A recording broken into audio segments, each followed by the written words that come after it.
Many of you many of you may not know that Wolfgang Mach is the inventor of the Como mill, and now the new Mach mill, and we appreciate him being here both as a speaker and as also one of our sponsors, and a chance to showcase. I'll let him do all the promo stuff, but they'll be showcasing a brand new mill that they've just invented here, and he'll tell you more about that. I think a lot of people, we're seeing nationwide a growing resurgence in not only home baking, but now the home bakers want to do everything that the professionals do. The professionals are starting to mill their own flour, and we'll be hearing more about that over the next 2 days. And so everybody else at home wants to be able to do it too. And then how can I do it with the stone mill if all I have is, like, you know, a little burr grinder or grinder, whatever? How can I do it stone-wise? And my understanding is correct, and you can correct me if I'm wrong, Wolfgang, but his mission is to get a stone mill in every home in the world, you know, and now he's figured out a way to do it. So with that said, welcome Wolfgang Mach to talk about everything under the sun regarding home milling. Hi. Can you understand me? Yeah. First time I'm wearing a device like this. Yeah. So before I begin, let me undress. Oh, sorry, that's not my speech. That's not my speech. Yeah. And I'm very lucky that I did not make my family sick after about 41 years eating sourdough bread. Yeah. Yeah. Okay. So, does anyone here know the book Wheat Belly by Dr. Davis? Okay. Last year, I read Wheat Belly, and right away I understood why I'd lost all my hairs. I've been eating wheat for 41 years every day. So, but according to Dr. Davis, I'm still lucky because I do not have all the health problems that come with the consumption of wheat. It's a good thing that Dr. Davis did not live 2,000 years ago in the ancient Rome. He might have hindered the rise of the Roman Empire, because that civilization was built on 850 grams of wheat, the daily ration of a Roman soldier. Every platoon of a Roman soldier used a hand mill, 35 kilos, a hand mill. And they ground fresh the grist for their porridge and their bread. So, and when I was asked to come here to talk to you, I thought maybe Peter could invite 200 bread fans who understand German. Unfortunately, I was too shy to ask for that. So I was working on improving my English the last few weeks, and I hope that my message will make it through despite of my thick German accent. Okay. Owning a mill and grinding one's own grains fresh is a trend that has been on the rise for many years, and it's a growing market. Yeah. That's why I'm here today to speak about home milling. I'm going to speak about the advantages it has for our health, and I intend to show, too, that it offers new possibilities for bakers, millers, farmers, and restaurant owners. But before I do, let me tell you a little bit about myself. It all started with a loaf of bread. I was working on my master thesis in psychology when Peter, one of my closest friends, brought me a loaf of bread as a birthday present. Believe me, I was taken aback. What a lousy gift. Nobody I knew had ever gotten a bread for his birthday. At least not since the years immediately following the Second World War. But this loaf of bread changed my life. Okay, what could I do? I cut it into slices and took a bite. Wow, what flavor? What kind of bread was that? Peter said, I baked it myself on rye and sourdough only. And I started by grinding the organic grains myself, just in time. That means it is not only very tasty, it's also much healthier than what you get at your bakery. Okay. I was convinced in about 1 second, not by the health aspect, but by the taste. So the next day, I borrowed Peter's hand mill and started to bake bread. It was not as easy as I had thought, but after a while, I got pretty results.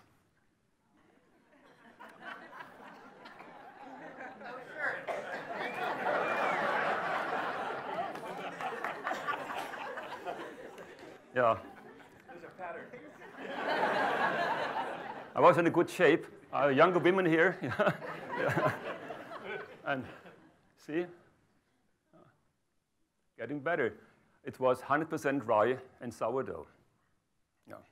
And we're still not sick. Yeah. So from then on, I also studied grain and nutrition. So it was like reading a thriller, suspense in every book. Yeah. After some reading, I felt like I had been a fool for 29 years. So I became an insufferable missionary. And as with most missionaries, I was sometimes hard to take. Yeah. And I'm still amazed that I did not lose all my friends in those days, because I tried to convince everyone to follow me on my path of health and grain and bread discovery. So, nevertheless, I managed to complete my master's in psychology. And I talk about bread here. So, and along with my following work with autistic children, Elfriede, my wife, and I began to promote fresh milling. With products we baked ourselves, we gave them away to friends, to neighbors, our daughter's kindergarten, and to every other place where food was needed. Yeah. From the very beginning, these whole grain baked goods had to be very tasty and not taste healthy. Our first daughter, Tina, was quite fond of good old white flour products after 6 years. And the only chance to change our family's diet was to offer her something that tasted even better. Yeah. Outside the family, it was also very tough in the beginning. A weak smile was often the best we could expect from those we approached. More often, we were called food nuts, tree huggers, or kernel biters. Yeah. But one success made it all worthwhile. I had opened a therapy center for autistic children, and I often recommended to them that their parents should switch from conventional to organic whole grain diet. And frequently, manifestations of secondary disorders like hyperactivity, etc., were significant. I hate this word, significantly. Yeah, okay. Reduced, and the ability to learn improved. Those families, of course, did not make their own bread. In that time, the first organic stores had opened in Germany where one could buy organic bread. It was obviously healthier, but much like a brick. Okay. Therefore, Elfriede and I kept on baking for ourselves and our friends, but milling with this hand-cracked mill took me hours and hours. I remember Christmas in these years, I worked with this mill, I think, 5 or 6 hours. So I bought the best household electric flour mill I could find. And in a mood of megalomania, I soon decided I could make a better one. So remember, I was a psychologist, not an engineer, and that maybe our first mill looked a little bit strange. Yeah. So that's Elfriede, my wife. She was in a really good shape these days. Still like that, really.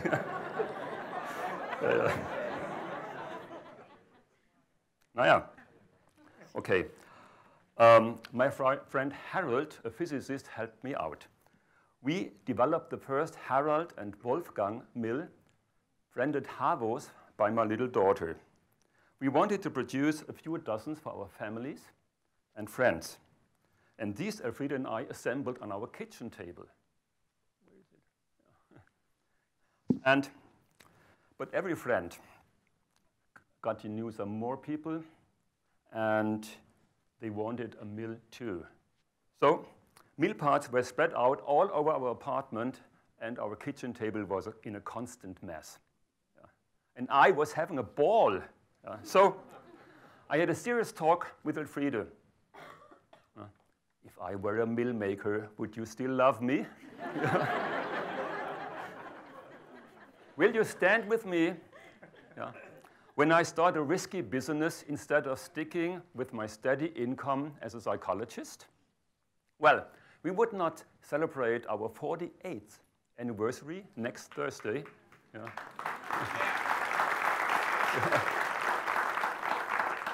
Unfortunately, Elfriede was not able to come along this trip. But she had not said no, she had said yes. So unfortunately, I did not lead my family into poverty. All went well, and with the help of many talented people, we developed some more Havos. This was the title of the first brochure. And then the Como line. And now the Mock Mill. You will see it later. Yeah. But 40 years later, I still cannot understand why simple common sense does not lead everyone to fresh milling. Don't we all want to reduce the time to a minimum between grinding of the grain kernel and its being eaten, as we do with lettuce, apples, and herbs? As we do with beer or wine, we don't let sit beer or wine in a glass for weeks before we drink it, do we? We don't do it because we can see those foods and drinks getting old and stale. Yeah? We can smell and taste that they are spoiled. This we simply can see with white flour. Meanwhile, a lot has been written about white flour and its effect on human health. Maybe you've read the series of books of Michael Pollan or Grain of Truth by Stephen Jaffa, my favorite these days. Yeah. Or the many others. These and other media, like the trailer of the much anticipated, oh, one more word I do not like, anticipated documentary film Ingrained, make a clear call for a change that's important to all of us here. We all want to contribute to improving the way grains are chosen, grown, distributed, prepared, and consumed. However, change is quite slow.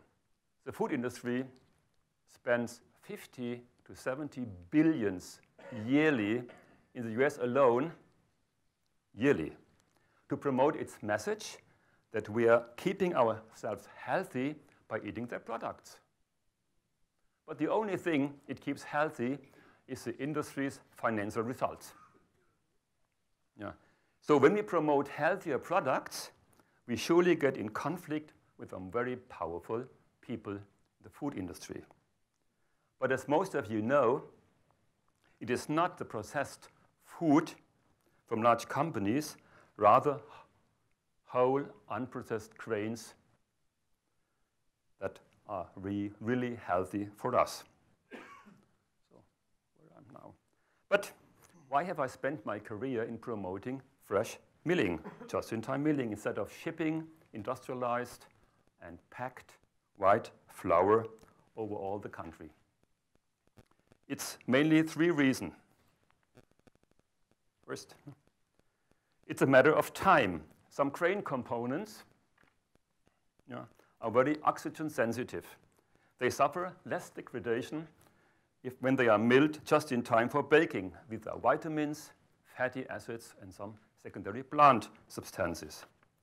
Secondly, it's a matter of heat. Heat-sensitive components are preserved when eaten raw, which, by the way, is a pleasant way to enjoy freshly ground grains.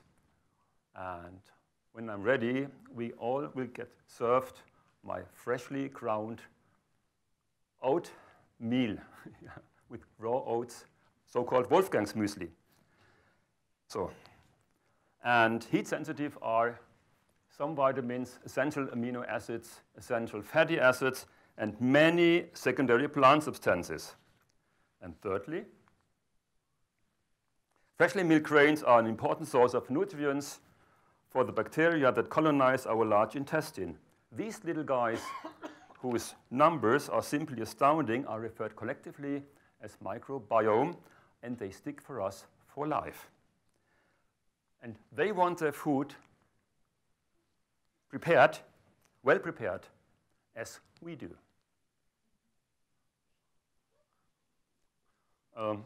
Some weeks ago, I made a test. I took a handful of wheat kernels, and I ate these wheat kernels, and then look what happened. They came unprocessed back the other way. You can try it also. So I know exactly, by own experience, that my bacteria were not able to eat the whole grain kernels. So maybe I had to try it with rye again, or maybe with emmer or einkorn. Maybe it would work. Yeah. So let me take a deeper look at the secondary plant substances, known as SPS. In the last 35 years, about 100,000 discrete secondary plant substances have been identified, and of those, about 5,000 to 10,000 are, for humans, available in food, but providing the right foods are chosen. Yeah? And you see, we got something yesterday. And I looked this morning in their website, and it's wonderful how they describe the situation of our gut bacteria. You should read on their website how they explain it. It's wonderful. My first thought was, it's not necessary that I speak here. We could use their website. Yeah. Yeah. So, but 90 to 95% of those SPSs survive the trip through our upper intestinal tract to the large intestine. They arrive with a fiber. That's why continental breakfast makes no sense for the bacteria. If you have a roll, a white flour roll, and orange juice, and an egg maybe, and something, and marmalade, your bacteria will get nothing. So, you see? Sometimes you can hear they demonstrate. Yeah. Yeah. So in order to nurture your health, one important thing is to eat food that contains enough fiber, and it's particularly SPSs. So a continental breakfast does not feed the bacteria. Therefore, whole grain products are generally beneficial, but as many SPS are time and heat sensitive, you get more benefits when they are exposed to time and heat as little as possible. Yeah. So, unfortunately, oh, no, I'm too far. Unfortunately, SPS hardly do us any good on their own. Even if we do enough eat of them, why not? If they are so necessary for good health, science shows that they require transformation in order to be beneficial. And who's going to do that work? Well, these bacteria in our large intestine. Only after the bacteria have consumed and broken down the SPSs in their constituents, they are available for us. They are good for our health, not before that. So, the Sonnenbergs, I recommend this book, in the book The Gut Reaction, make that very clear. Our symbiotic relationship with these bacteria throughout human history has made us reliant on the chemical cues they provide to the various systems within our body from birth to the end of our life. And there's one more book I can recommend written by Emmer Meyer, The Mind-Gut Connection. What does the bacteria for our mood? Yeah, that's very important, and it's from 2016, it's brand new. Yeah. Well, it is that easy. You feed me, and I'll feed you. Yeah.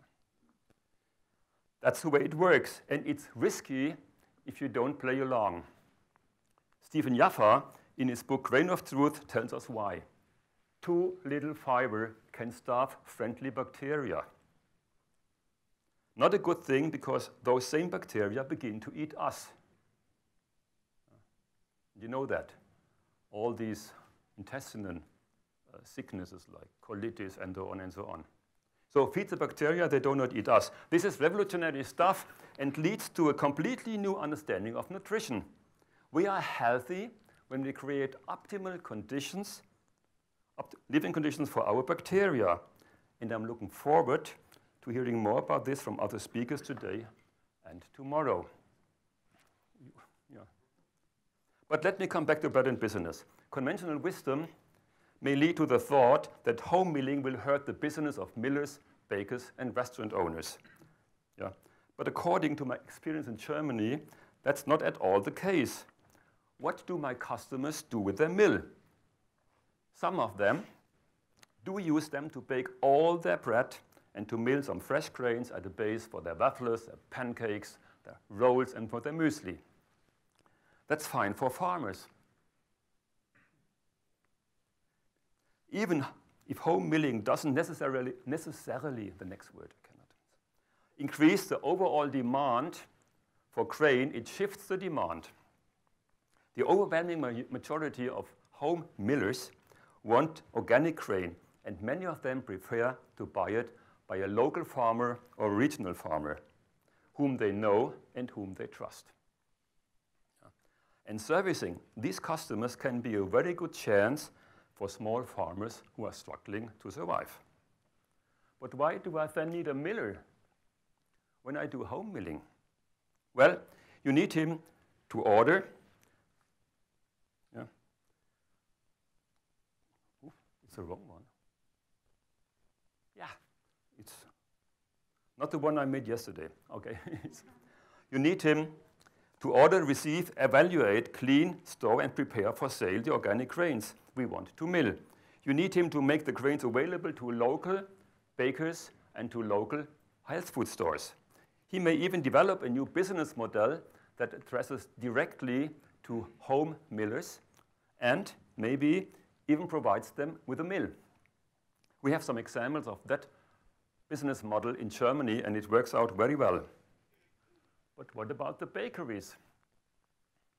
If people bake their bread at home, they won't buy at a bakery. Not true. Sounds logical, but it isn't that simple. Most of my customers just don't have the time to bake all their breads they need by themselves. They do it every now and then. But they use their homemade bread as a benchmark for what they buy.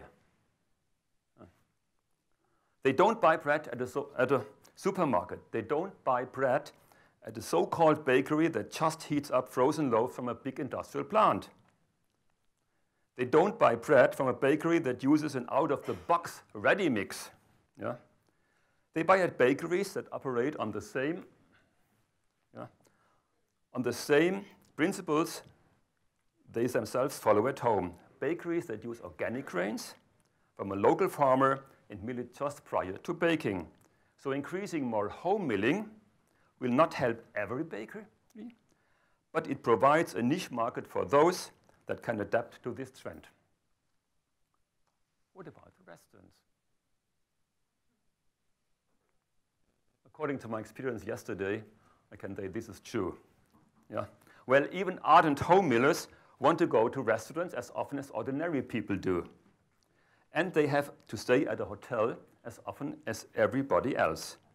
But they choose their restaurant, if possible, according to their convictions. What kind of bread is served with the food? Can I get some fresh milk grain for my breakfast muesli? Every decent hotel in the US serves fresh eggs any style for breakfast. how many serve fresh milled grains for breakfast? Yeah? Imagine the guy who makes your fresh scrambled eggs also milling the grains for your muesli in front of your eyes. Yeah? Wouldn't that be an interesting, unique selling proposition? For every restaurant, I'm sure it would. I would go there. So besides the positive effects on health that comes along with home milling, I'm sure that this trend offers a lot of interesting business perspectives for farmers, millers, bakers, restaurant owners, and health food stores. Of course, this requires change and adapting their business to the new developments. But that is true for all kinds of businesses. So, my contribution in promoting the trend is not only to provide information about fresh milling and the benefits of just-in-time milling, but also in providing a new mill that combines all the requirements for making the finest flour at a price that's affordable for everyone. I want to make home milling a reality for as many people as possible. And so, along that way, we have made discoveries. We'll be using a wonderful new material on the market for about 15 years to make a new mill design and a revolutionary low price for a stone mill possible. The new mud mill, 100 and 200, will be molded from liquid wood. It's not plastic, liquid wood. Yeah. Currently, there's a major discussion about healthcare insurance going on in the US. As a foreigner, I do not want to enter in that discussion, but I'm convinced that no one should be excluded from the benefits of home milling because they can't afford a mill.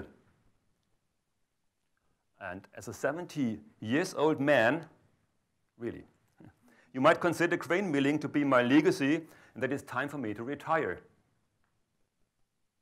No way. Yeah. I'm feeling great, and I don't want to retire. I'm planning the next generation of mills, including a new mill for bakeries at a price they will love. So, thank you very much for your attention. You want to tell them what they have in store for right now? It's Q&A time, and they will serve my fresh-made muesli now for everyone here. Taste it. So you get a chance to taste Wolfgang's muesli and ask any questions that you have about it. Did you tell them how you made it? There's a recipe. You're going to get the recipe is on our table for everyone. Yeah, if you go to the mock mill table, you'll get the recipe for this. And now I need Paul for a little help. Okay. Because this guy is very fluently in English. So it will help me because maybe I cannot understand every question. Okay. So let's see if there are any questions. And while you're enjoying the muesli, we can take questions. Hi. You mentioned just-in-time milling. I read somewhere, I don't know where, that the milled product should rest for like 24 hours or 48 hours, or so what's just in time? Just as you're going to use it, or do you let it rest? I mill it just prior to baking or for the muesli, and I use it the next second. I'd like to just take a second just to say, we hear that question often, and we've asked experts what we should say. And what they say is actually the reason you have that old rule is because you're going for consistency in the flour. You really actually want it to die down, want the different biological activities and chemical connections that are going to take place so that everything's consistent. And what that same expert who explained it to me, this was Dr. Ross, he said the thing is that when you're doing that, you're rating consistency above flavor and above nutrition. And for our home milling, we're saying, you know what? Give up the consistency in favor of greater flavor and favor of nutrition. Put it at a higher priority. You know what? We know now, in the last 35 years, they found out about 100,000 SPSs. Yeah? Before that, they found out about vitamins or something else. And now we know about the bacteria in our large intestine. And if you use your grains fresh, milled, and don't wait too long, maybe you get all the ingredients we know nothing about now. They will find out the next 20 years or 30 years. Yeah? And that's the reason why we have all we have to do is trust nature. Yeah? So, and what I see is, it's a little bit crazy. Scientists work and work and work, and what do they find out? We have to go back and let all our food as natural as possible. Yeah. Is that easy? so just to go back to the question, so are you saying that there's no need to, once you pour the milk over, there's no need to wait, you can just, you don't need to let it soak or anything else? Grains, I think. I think if I understood the question properly, it was, can you bake the grains, the flour right when you mill it, or should you mill it in the evening if you're going to bake it the next day? And what Wolfgang said is we believe you should keep that time as short as possible and bake it right away. Questions? Okay, I see some up there. They're all over. I'm going to get you first, and we'll come back and get you. So you guys said it's a specifically stone mill that you guys make, correct? So it's kind of two questions. One, what's the difference between stone mill and a steel mill, specifically in actually grinding it? And what type of stone do you guys use? First thing is, I'm very glad if people use any mill, if they do it fresh. That's the first thing. I prefer the stone mill where it's grinds finer. And most of these steel burr mills, like this micronizer, they work with a high speed of more than 30,000 rotations. And that, I do not like that. Maybe it's better or not, I do not know. Should be fresh. What type of stone do you use? It's a composition, chromium and ceramic. Oh. Very hard one. Okay, so it's baked. Yeah. I still have the same stone I put in my mill maybe 23 or 24 years ago. It looks new, and we use the mill very often, every day. You said you were coming up with a mill for bakeries. I was just trying to think about the logistics of organizing production and trying to get all your orders and then mill it beforehand if you're, doing potentially anywhere from 250 to 500 kilos of flour. Yeah, I think first of all, there are plenty of bakers here, the bakers who do mill their own flour, and I think Chad does quite a lot of milling. I don't know where he is right now. Anyway, it's being done, and it's done all over the place. So we're not the people to answer that question. There are also really fine mills for milling those 250 pounds a day or more that you need that are already out there, and we don't have the pretension of wanting to go out and, as a tiny little company, create products that are already that don't cover any needs that aren't covered today. So what we're doing is seeking dialogue with bakers, and we find that that there is a perception of a need for a mill that allows them to make a substantial portion of their flours, maybe from some special grains they'd like, in addition to the flours they're already buying. Is perhaps a little more plug and play than what's available today. Takes up a little less space than what's available today. And possibly is less of an investment than what's required today to do a serious amount of milling. That's basically it. Hi. What's your opinion about the sprouted grains and some of the flourless, like Ezekiel breads that you see now at the grocery stores? Oh, you get others and some more nutrients with sprouted grains, You even get more vitamins in sprouted grains, yeah. Okay, we do it at home sometimes also, yeah. Sounds like a thumbs up, yeah. We want the visual for the live stream, All right, we've got one right here. For the home baker, did you find when you initially started out milling your own flour, difference in recipe, both in composition and in bake time, was required with that freshly ground flour? so long ago, I do not know. But it tastes better. It tasted better. Today, I have a longer fermentation like I did there. Sometimes we let the dough go maybe 2 or 3 days. And in these days, in 77, 78, it was just about 15 hours. So I'm talking about from a process standpoint. We're just starting out home milling. Yeah. And I'm following a recipe in Peter's book. Am I going to have to change the composition of the recipe? And am I going to have to change the bake time because my flour is so fresh, freshly ground, as opposed to... The bake time? No, the bake time the same. Bake time's the same? The same, yeah.